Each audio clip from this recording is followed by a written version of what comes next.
Hello and welcome back. This morning we're getting into a very controversial topic. Hello citizens.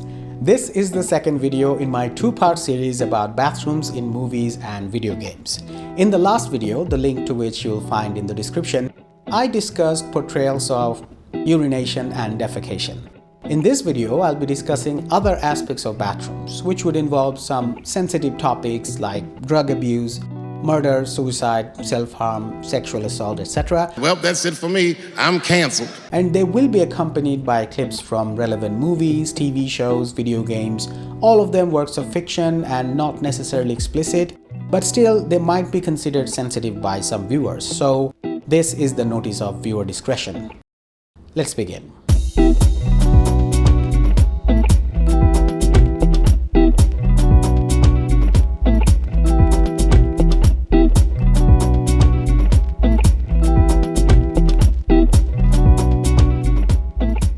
The privacy and lack of surveillance make bathrooms one of the most favorite places for people to do drugs. And of course, a lot of the socializing that takes place in bathrooms, as discussed in the previous video, often involve doing drugs together. The larger part of the 2005 film London takes place in a bathroom where people do drugs and talk about stuff people talk about while on drugs. Of course, drugs can take you to illusory places, but you don't always need drugs to hallucinate in a bathroom. Living in isolation in a haunted hotel would let you do that just fine. Or maybe a bathroom just induces hallucinations if it's painted red. A common hallucination involving bathrooms is of course the call of the seductress. Something about seeing a naked woman with wet hair in a bathroom beckoning at him just feels irresistible in the mind of the imaginative man. Most of the time, these fantasies involve a bathtub.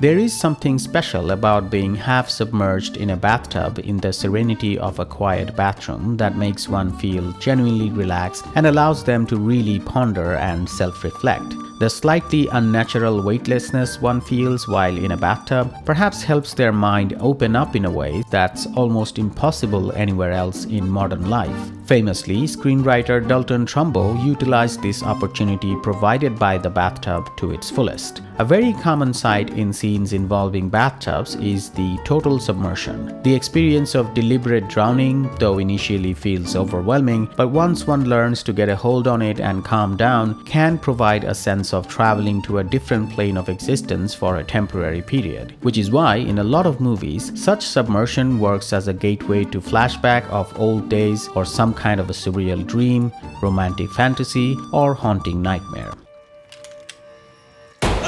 Perhaps for this transportational and transformational effect of the bathtub submersion, it is often used as a mode of communication with otherworldly realms. The entities from other worlds usually overflow sinks and toilets with dirty water, or if they're feeling extra enraged, burst blood out of them to give the humans a piece of their minds. But the more calm and calculative kind of spirits not only use the trope of overflowing the bathtub as a teaser for their existence, they also often break into the human world through a bathtub. Or more commonly, they try to drag humans into their world by drowning them. Speaking of drowning, children drowning in bathtubs are, sadly, common enough in real world that it became a common fear in every parent's mind, which is often translated on screen by a somewhat trite trope where children get attacked in bathtubs or in the isolation of the bathroom. Peeing or doing drugs together in a more public bathroom might create opportunities for socializing. Bathtubs are where the more intimate bonding happens, not only between romantic partners, but between friends,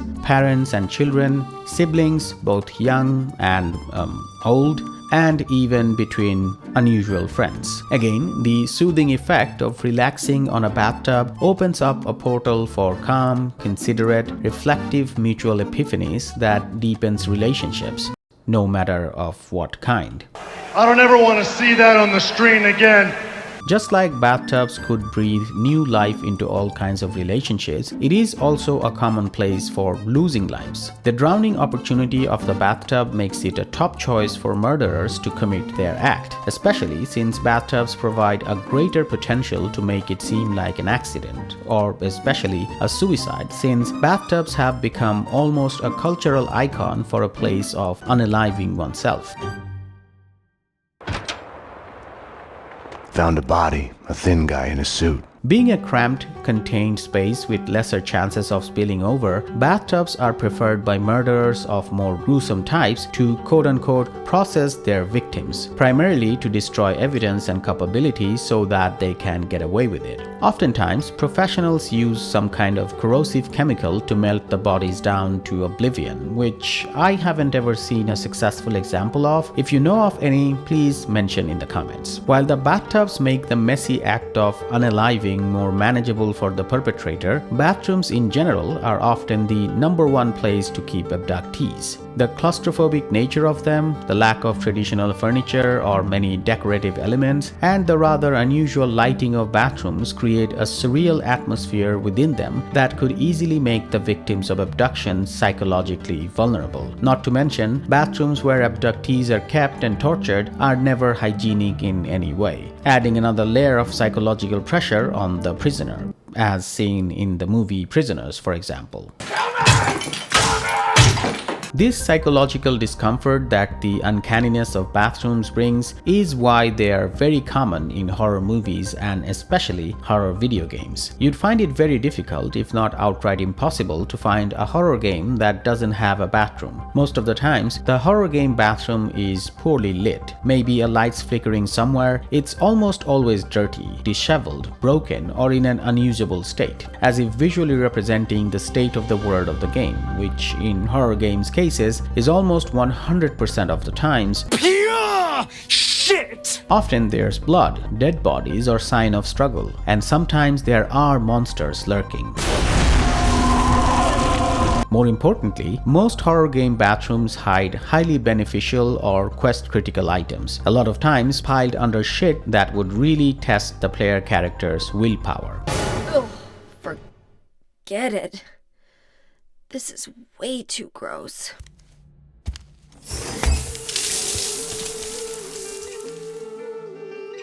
The term shower scene in context of movies typically brings to mind pictures of men or women washing themselves where the camera tends to frame them in sexually enticing ways, or a couple taking a bath together while also participating in some version of copulation, or someone who is excited and happy about life, enjoying themselves by singing in the shower, or in other ways.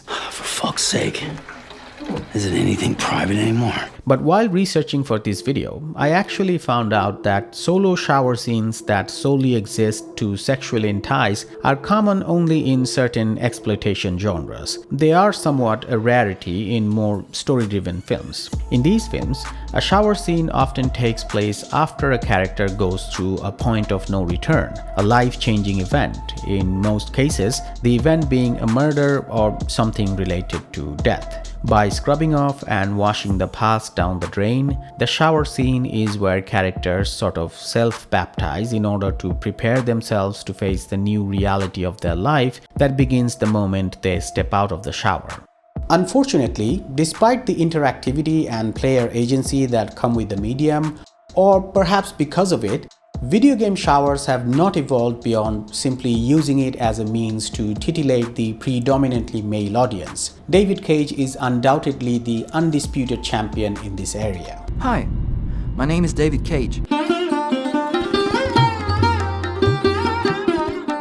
All his games prominently feature bathrooms and bathroom businesses. The game that put him in the mainstream map, Indigo Prophecy, even begins with a murder that takes place in a bathroom. While most other games use shower scenes very similarly as movies, mostly in cutscenes or with very minimal interactivity, David Cage games, to my knowledge, are the games with the most detailed and interactive shower scenes. They're certainly the most well-known ones. In his game Heavy Rain, for example, the first chapter chapter in which we get introduced to the character of Madison, you can make her pee in the toilet. The cinematography here is voyeuristic, Hitchcockian, and right after that, you have to take a mandatory shower where you can choose to prolong the process for prolonged pleasure of your eyes. But when, at the start of the game, you have to pee and take a shower as a man, they're not glamorized in any way and thus doesn't distract you from seeing the fact that these mundane activities do nothing more than pad the game's duration or simply provide a juvenile sexual excitement.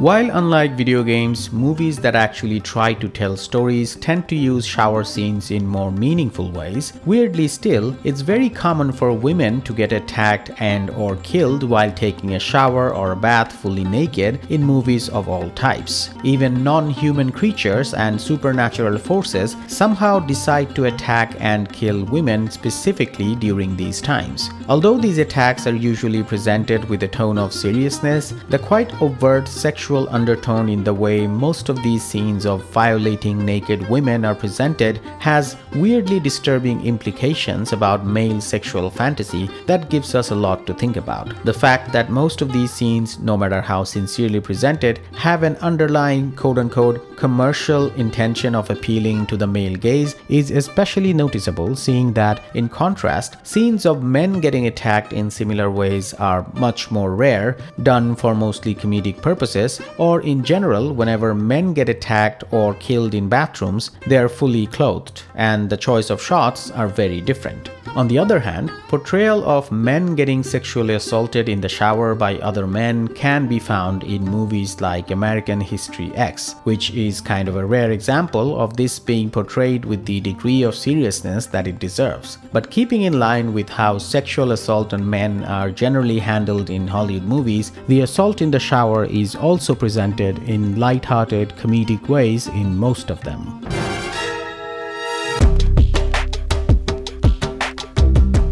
If you think about it, bathrooms are kind of the perfect places to stage great action scenes. The stalls within bathrooms provide room to incorporate hide-and-seek suspense, the bathroom itself inherently provides a little touch of humor, and the presence of ceramic and glass along with humiliating elements like the toilet and the urinal provide perfect opportunities for utter destruction that make great spectacles when done right. As bathrooms are perfectly far enough from the public eyes yet accommodating enough for everyone involved, groups or gangs seem to like bathrooms as an ideal place for a good old rage exchange. There is something epic about seeing a guy's head getting smashed by a toilet getting smashed by a guy's head, doors of toilet booths getting shot open, doors getting kicked on a guy's face, Arnold Schwarzenegger shoving someone's face on a urinal, or shoving a urinal on someone's face, wrestling moves, Elias elbow!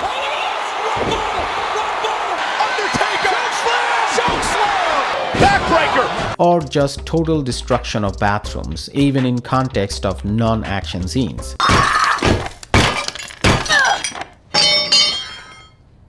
Wow, bitches really do be crazy. Because there is an inherent sense of privacy, vulnerability, and thus shame attached to the bathroom, shooting someone down in such a delicate place is thought to add an extra layer of humiliation to the death, which is why it's a recurring premise in murders that come from a special kind of long-held contempt or sense of vengeance.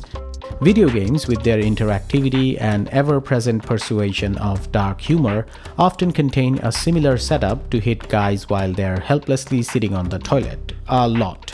And it's super fun. From bloody destruction of bathrooms, let's move to cleaning of bathrooms. Scenes involving a character cleaning a bathroom, apart from when, for very obvious reasons, often represent them trying to quote-unquote clean up their past mistakes or dealing with guilt and inner turmoil. My mother is dead because I killed her. The bathroom, a place inherently regarded as unclean no matter how shiny it looks, becomes an almost perfect metaphor for the guilty person's conscience, specifically a guilty person whose guilt is secret, known only to themselves and no one else. On the brighter side, I'd have never imagined that a film, a major part of whose runtime shows the cleaning of bathrooms, would be so deeply moving if I hadn't watched the 2023 film Perfect Days. It's really hard to describe why this film is so great because on the surface, most of the film comprises the rather mundane, repetitive life of a Tokyo public bathroom cleaner who does his job with a sort of spiritual reverence. But through a man who has a very essential yet very invisible contribution to the daily public life, the film lets us explore and appreciate the whole other small yet profoundly meaningful world surrounding us that is equally essential to life, yet just as invisible in the ever-hustling modern time of ours.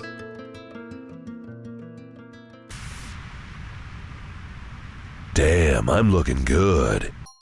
The serenity of the bathroom not only provides an opportunity to introspect, but also to self-reflect, literally and figuratively. Unlike mirrors in more public places, which only reflect the societal mask that we put on, the bathroom mirror, by virtue of being set in an intimate, vulnerable place, allows one to get real clarity on oneself. Confronting one's reflection in the privacy of the bathroom works as a reminder that you exist. You are real. It's used as a last-moment self-confrontation to boost one's determination before the toughest competition, to diminish anxiety, to find a footing on the face of imminent mental breakdown, to practice a tough speech, to gain courage before approaching a love interest, or sometimes simply to stroke one's ego. Nobody tells me what to do. The honest, uninhibited reflection of the bathroom mirror lets us see who we really are, what we have become, are becoming, or must become. This transformation is sometimes portrayed by a gain or loss of tooth, a permanent change of a core part of one's body, signifying an irreversible evolution. Other times it's portrayed in a more obvious way by showing the character changing aspects of their looks by shaving their beard, coloring or cutting their hair, or in a fit of overwhelming emotion and rage, completely shaving their head. Bathrooms have a significant role in storytelling that might not always be very obvious.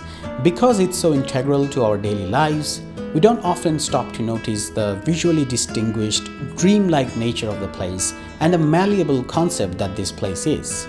As we've seen in these two videos, it is the one room which provides a safe shelter for every single human emotion to be expressed in their truest forms. And that alone makes it a special place. Thank you very much for watching these videos. I hope you'd be thinking about bathrooms a little more consciously the next time you're there. Goodbye.